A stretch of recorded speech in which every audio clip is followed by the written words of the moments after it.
الحمدللہ رب العالمین الصلاۃ والسلام علیک سید المرسلین اما بعد فاعوذ باللہ من الشیطان الرجیم بسم اللہ الرحمن الرحیم اللہم صلی علی حبیبنا محمد وآلہ وصحبہ وسلم تسلیما کثیرا کثیرا لا الہ الا اللہ ملک الحق المبین محمد رسول اللہ صادق والامین لا حول ولا قوة الا باللہ۔ سورہ آل عمران اردو ترجمہ، رکوع نمبر 5، آیت نمبر 42 سے 54 تک، یعنی 42 سے 54 تک۔ سورہ آل عمران کا نزول مدینہ طیبہ میں ہوا۔ اس میں 20 رکوع ہیں اور 200 آیتیں ہیں۔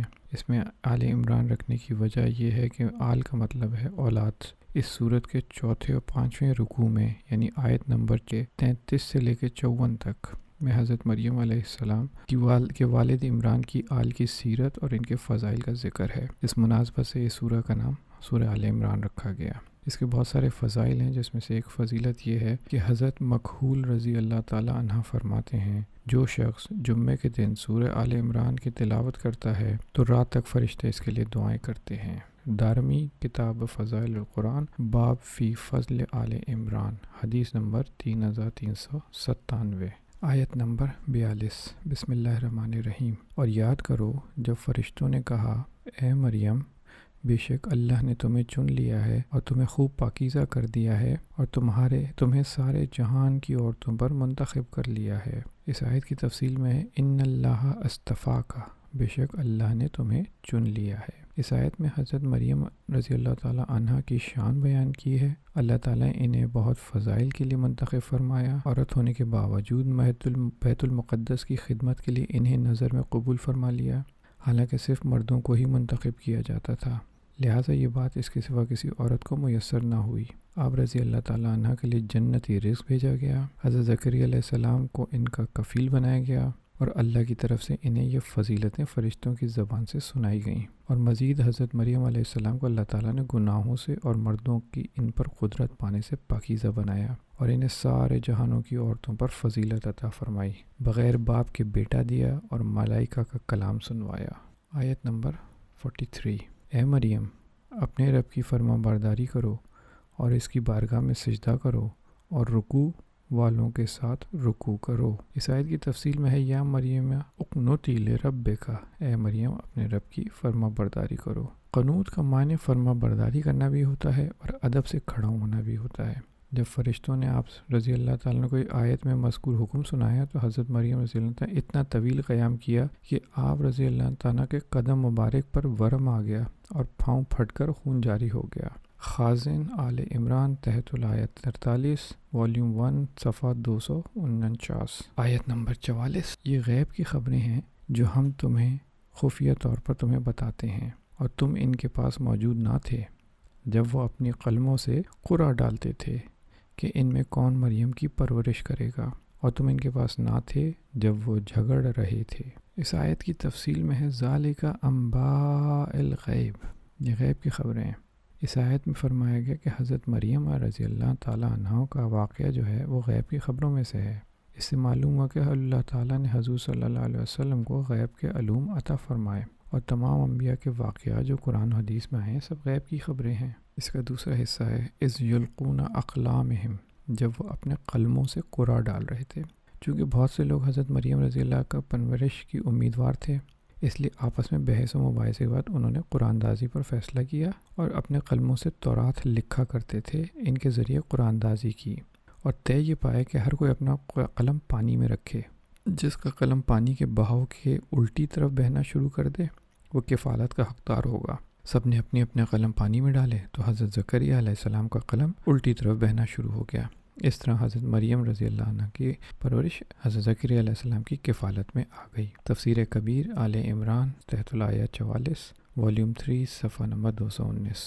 آیت نمبر 45۔ اور یاد کرو جب فرشتوں نے مریم سے کہا، اے مریم، اللہ تجھے اپنی طرف سے ایک خاص کلمے کی بشارت دیتا ہے جس کا نام مسیح عیسیٰ بن مریم ہوگا، وہ دنیا و آخرت میں بڑی عزت والا ہوگا اور اللہ تعالیٰ کے مقرب بندوں میں سے ہوگا۔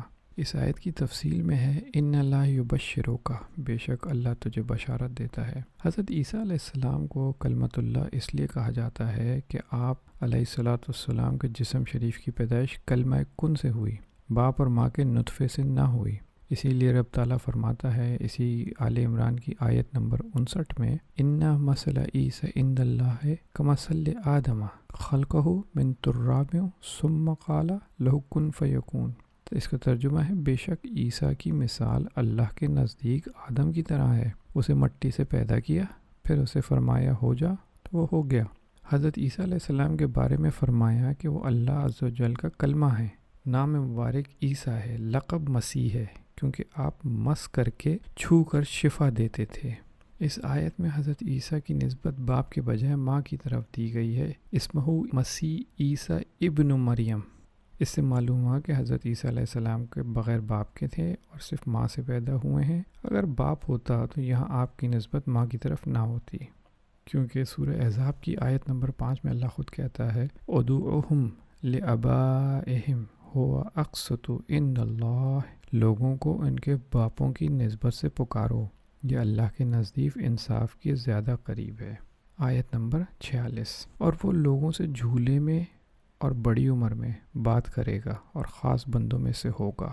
یہ بڑی مشہور آیت ہے حضرت عیسیٰ کے بارے میں جو اکثر کوٹ کی جاتی ہے، وَيُكَلِّمُ النَّاسَ فِي الْمَهْدِ وَكَهْلًا وَمِنَ الصَّالِحِينَ۔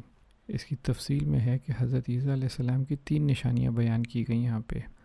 29 تا 33 میں آپ صلاۃ والسلام کا کلام مذکور ہے۔ نمبر 2، آپ کی جو نشانی بیان کی کہ پکی عمر میں لوگوں سے کلام فرمائیں گے، اور وہ یوں کہ آسمان سے اترنے کے بعد آپ علیہ الصلاۃ والسلام لوگوں سے کلام فرمائیں گے۔ اس سے ثابت ہوتا ہے کہ حضرت عیسیٰ علیہ السلام آسمان سے زمین کی طرف اتریں گے، جیسا کہ احادیث میں وارد ہوا ہے، اور دجال کو قتل کریں گے۔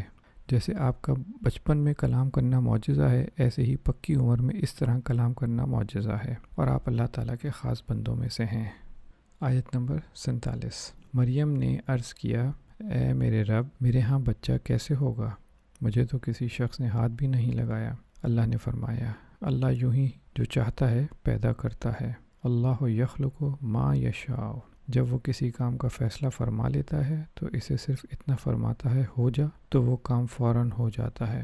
اس آیت کی تفصیل میں صرف یہ ہے کہ چونکہ بچہ ماں، عورت اور مرد کے ملاپ سے ہوتا ہے، تو یہاں پہ اللہ تعالیٰ کی شان کریمی بیان کی جا رہی ہے کہ اس نے مریم علیہ السلام کو کہا کہ تم کنواری ہی رہو گی اور فرزند پیدا ہو جائے گا، کیونکہ اللہ بڑی قدرت والا ہے۔ اور اس کی شان یہ ہے کہ وہ جب کسی کام کا فیصلہ کرتا ہے تو صرف اس سے کتنا فرماتا ہے کہ ہو جا، تو وہ کام ہو جاتا ہے۔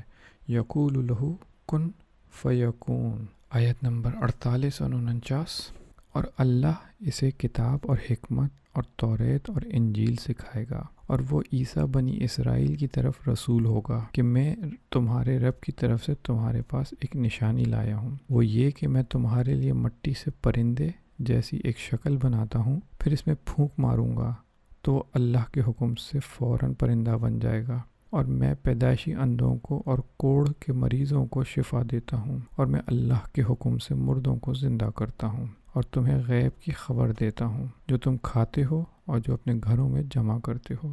بے شک ان باتوں میں تمہارے لیے بڑی نشانی ہے اگر تم ایمان رکھتے ہو۔ اس آیت کی تفصیل میں ہے، وَرَسُولًا إِلَىٰ بَنِي اسرائیل، اور بنی اسرائیل کی طرف رسول ہوگا۔ اللہ تعالیٰ نے حضرت عیسیٰ کو بنی اسرائیل کی طرف رسول بنا کر بھیجا، اور دلیل کے طور پہ زمانے کے حالات کے موافق بہت سے معجزات عطا فرمائے، مثلاً مٹی سے پرندے کی صورت بنا کر پھونک مارنا اور اس سے حقیقی پرندہ بن جانا، پیدائشی اندھوں کا آنکھوں کا نور عطا فرما دینا، کوڑھ کے مریضوں کو شفا یاب کر دینا، مردوں کو زندہ کر دینا، غیب کی خبریں دینا۔ جب حضرت عیسیٰ علیہ السلام نے نبوت کا دعویٰ کیا اور معجزات دکھائے تو لوگوں نے درخواست کی کہ آپ ایک چمگادڑ پیدا کریں۔ آپ علیہ السلام نے مٹی سے چمگادڑ کی صورت بنائی، پھر اس میں پھونک مار دی تو اڑنے لگی۔ خازن آل عمران تحت الآیہ 49 والیوم 1 صفحہ 251۔ چمگادڑ کی خصوصیت یہ ہے کہ وہ اڑنے والے جانور میں بہت عجیب ہے اور قدرت پر دلالت کرنے میں دوسروں سے بڑھ کر ہے، کیونکہ وہ بغیر پروں کے اڑتی ہے اور دانت رکھتی ہے اور ہنستی ہے، اور اس کی مادہ کی چھاتی ہوتی ہے اور وہ بچہ جنتی ہے، حالانکہ اڑنے والے جانوروں میں یہ باتیں نہیں۔ جمل آل عمران تحت الآیہ 49 والیوم 1 صفحہ 418۔ کوڑیوں کو شفا یاب کرنا، حضرت عیسیٰ علیہ السلام کے زمانے میں طب کا علم جو تھا وہ کافی عروج پر تھا۔ اس معاملے میں انتہائی وہ مہارت رکھتے تھے، ماہرین جو تھے ان کو اسی قسم کے معجزے دکھائے گئے تاکہ معلوم ہو کہ طب کے طریقے سے جس کا علاج ممکن نہیں اس کو تندرست کر دینا یقیناً معجزہ ہے اور نبوت کی دلیل بھی ہے۔ اس بارے میں حضرت وہب بن منبع رضی اللہ کا قول ہے کہ اکثر حضرت عیسیٰ علیہ السلام کے پاس ایک دن میں 50 ہزار مریضوں کا اجتماع ہو جاتا تھا۔ ان میں جو چل سکتا تھا وہ حاضر خدمت ہوتا تھا اور جسے چلنے کی طاقت نہ ہوتی اس کے پاس خود حضرت عیسیٰ تشریف لے جاتے اور دعا فرما کر اس کو تندرست کرتے اور اپنی رسالت پر ایمان لانے کی شرط کر لیتے۔ خازن آل عمران تحت الآیہ 49۔ مردوں کو زندہ کرنا۔ حضرت عبداللہ بن عباس رضی اللہ نے فرمایا کہ حضرت عیسیٰ علیہ السلام نے 4 شخصوں کو زندہ کیا۔ ایک عازر جس کو آپ علیہ السلام کے ساتھ مخلصانہ محبت تھی۔ جب اس کی حالت نازک ہوئی تو اس کی بہن نے آپ علیہ السلام کو اطلاع دی، مگر وہ آپ علیہ السلام 3 روز کی مسافت کے فاصلے پر تھے۔ جب آپ علیہ السلام 3 روز میں وہاں پہنچے تو معلوم ہوا کہ اس کو انتقال کو 3 روز ہو چکے ہیں۔ آپ علیہ السلام نے اس کی بہن سے فرمایا ہمیں اس کی قبر پر لے چل۔ وہ لے گئی۔ آپ علیہ السلام نے اللہ تعالیٰ سے دعا فرمائی جس سے عازر حکم الہی سے زندہ ہو کر قبر سے باہر آ گیا اور مدت تک زندہ رہا اور اس کے ہاں اولاد ہوئی۔ دوسرا ایک بڑھیا کا لڑکا تھا جس کا جنازہ حضرت عیسیٰ علیہ السلام کے سامنے جا رہا تھا۔ آپ علیہ السلام نے اس کے لیے دعا فرمائی، وہ زندہ ہو کر جنازہ اٹھانے والوں کے کندھوں سے اترا اور کپڑے پہننے گھر آ گیا، پھر زندہ رہا اور اس کے ہاں بھی اولاد ہوئی۔ تیسرے ایک لڑکی جو شام کے وقت مری تھی اور اللہ تعالیٰ نے حضرت عیسیٰ علیہ السلام کی دعا سے اس کو زندہ کیا۔ چوتھے سام بن نوح تھے جن کی وفات کو ہزاروں برس گزر چکے تھے، لیکن لوگوں نے خواہش کی کہ آپ علیہ السلام ان کو زندہ کریں۔ چنانچہ آپ علیہ السلام نے ان کی نشاندہی سے قبر پر پہنچے اور اللہ تعالیٰ سے دعا کی۔ سام نے سنا کہ کوئی کہنے والا کہتا ہے عجب روح اللہ، یعنی حضرت عیسیٰ علیہ السلام کی بات یہ سنتے ہی وہ مرعوب اور خوفزدہ ہو کر اٹھ کھڑے ہوئے اور انہیں گمان ہوا کہ قیامت قائم ہو گئی ہے۔ اس کی دہشت سے ان کے سر کے آدھے بال سفید ہو گئے۔ پھر وہ حضرت عیسیٰ علیہ السلام پر ایمان لائے اور انہوں نے حضرت عیسیٰ علیہ السلام سے درخواست کی کہ وہ دوبارہ انہیں سکرات الموت کی تکلیف نہ ہو، اس کے بغیر انہیں واپس کیا جائے۔ چنانچہ اسی وقت ان کا انتقال ہو گیا۔ تفسیر قرطبی آل عمران تحت الآیہ الجزء الرابع جمل آل عمران تحت الآیہ 49 والیوم 1 419 اور 420 صفحہ۔ جب حضرت عیسیٰ علیہ السلام نے بیماروں کو اچھا کیا اور مردوں کو زندہ کیا تو لوگوں نے کہا یہ تو جادو ہے، کوئی معجزہ دکھائیے۔ تو آپ نے فرمایا تم جو کھاتے ہو اور جو جمع رکھتے ہو اس کی میں تمہیں خبر دیتا ہوں۔ حضرت عیسیٰ کے دست مبارک پر یہ معجزہ بھی ظاہر ہوا۔ اس کو ہر آدمی کو بتا دیتے تھے جو وہ کل کھا چکا اور جو آج کھائے گا اور جو اگلے وقت کے لیے تیار کر رہا ہے۔ اس لیے آپ کے پاس بہت سے بچے جمع ہو جاتے تھے۔ آپ صلی اللہ علیہ وسلم انہیں بتاتے تھے کہ تمہارے گھر فلاں چیز تیار ہوئی ہے، تمہارے گھر والوں نے فلاں چیز کھائی ہے۔ جب بچے گھر جاتے اور چیز مانگتے تو گھر والے چیز دیتے اور ان سے کہتے کہ تمہیں کس نے بتایا؟ بچے کہتے حضرت عیسیٰ نے بتایا۔ تو لوگوں نے اپنے بچوں کو آپ کے پاس آنے سے روکا اور کہا وہ جادوگر ہیں، ان کے پاس نہ بیٹھو۔ ایک مکان میں سب بچوں کو جمع کر دیا۔ حضرت عیسیٰ علیہ السلام بچوں کو تلاش کرتے تشریف لائے تو لوگوں نے کہا وہ یہاں نہیں ہے۔ آپ علیہ السلام نے فرمایا کہ پھر اس مکان میں کون ہے؟ تو انہوں نے کہا سور ہیں۔ فرمایا ایسا ہی ہوگا۔ اب جو دروازہ کھولا تو سب سور ہی سو رہے تھے۔ تفسیر قرطبی آل عمران تحت الآیہ 49 والیوم 2 صفحہ نمبر 74 آیت نمبر 50۔ اور مجھ سے پہلے جو توریت کتاب ہے اس کی تصدیق کرنے والا بن کر آیا ہوں، اور اس لیے کہ تمہارے لیے کچھ وہ چیزیں حلال کر دوں جو تم پر حرام کی گئی تھیں، اور میں تمہارے پاس تمہارے رب کی طرف سے نشانی لے کر آیا ہوں، تو اللہ سے ڈرو اور میری اطاعت کرو۔ اس آیت کی تفصیل میں ہے وہ مصدقا لما بین یدیہ ہے، اور تصدیق کرنے والا ہوں۔ حضرت عیسیٰ علیہ السلام توریت کی کتاب اور حق ہونے کی تصدیق کے لیے بھی تشریف لائے تھے، اور اس کے بعض احکام کو منسوخ فرمانے میں، چنانچہ بعض وہ چیزیں جو شریعت موسیٰ میں حرام تھیں جیسے اونٹ کا گوشت اور کچھ پرندے، تو آپ علیہ السلام نے انہیں حلال فرما دیا۔ آیت نمبر 51۔ بے شک اللہ میرا اور تمہارا سب کا رب ہے، تو اسی کی عبادت کرو، یہی سیدھا راستہ ہے۔ ان اللہ ربی و ربکم فاعبدوہ ھذا صراط مستقیم۔ اس آیت کی تفصیل میں حضرت عیسیٰ کا یہ فرمانا اپنی عبدیت یعنی بندہ ہونے کا اقرار، اپنی ربوبیت یعنی رب ہونے کا انکار ہے، جو کہ عیسائیوں کا رد ہے۔ آیت نمبر 52 و 53۔ پھر جب عیسیٰ نے ان بنی اسرائیل سے کفر پایا تو فرمایا اللہ کی طرف ہو کر کون میرا مددگار ہوتا ہے؟ مخلص ساتھیوں نے کہا ہم اللہ کے دین کے مددگار ہیں، ہم اللہ پر ایمان لائے ہیں اور آپ اس پر گواہ ہو جائیں کہ ہم یقیناً مسلمان ہیں۔ اے ہمارے رب، ہم اس کتاب پر ایمان لائے جو تو نے نازل فرمائی اور ہم نے رسول کی اتباع کی، پس ہمیں گواہی دینے والوں میں لکھ دے۔ اس آیت کی تفصیل میں یہ ہے کہ آمنا باللہ و اشہد بأننا مسلمون اور ربنا آمنا بما انزلت و اتبعنا رسولا فاکتبنا مع الشاہدین۔ حواری وہ مخلصین ہیں جو حضرت عیسیٰ علیہ السلام کے دین کے مددگار تھے اور آپ پر اول ایمان لائے۔ یہ کوئی 12 اشخاص تھے۔ اس سے معلوم ہوا کہ ایمان و اسلام ایک ہی ہیں، اور یہ بھی معلوم ہوتا ہے کہ پہلے انبیاء کا دین اسلام تھا، یہودیت و نصرانیت نہیں تھی۔ اسی لیے ایمان لانے والوں نے اپنے آپ کو مسلمان کہا ہے۔ وَأَشْهَدُ بِأَنَّا مُسْلِمُونَ آیت نمبر 54۔ اور کافروں نے خفیہ منصوبہ بنایا اور اللہ نے خفیہ تدبیر فرمائی، اور اللہ سب سے بہتر خفیہ تدبیر فرمانے والا ہے۔ یہ ایک مشہور آیت ہے، وَمَكَرُوا وَمَكَرَ اللَّهُ وَاللَّهُ خَيْرُ الْمَاكِرِينَ۔ اس آیت کی تفصیل میں ہے کہ بنی اسرائیل کے یہودیوں نے حضرت عیسیٰ علیہ السلام کو دھوکہ دیا اور آپ کو قتل کا انتظام کیا اور اپنے ایک شخص کو اس کام پر مقرر کر دیا۔ اللہ تعالیٰ نے ان کے مکر کا یہ بدلہ دیا کہ حضرت عیسیٰ کو آسمان پر اٹھا لیا۔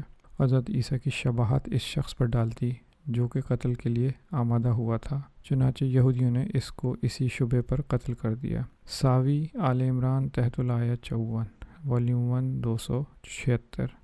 یہاں پہ رکوع نمبر 5 مکمل ہوتا ہے۔ جزاکم اللہ خیر۔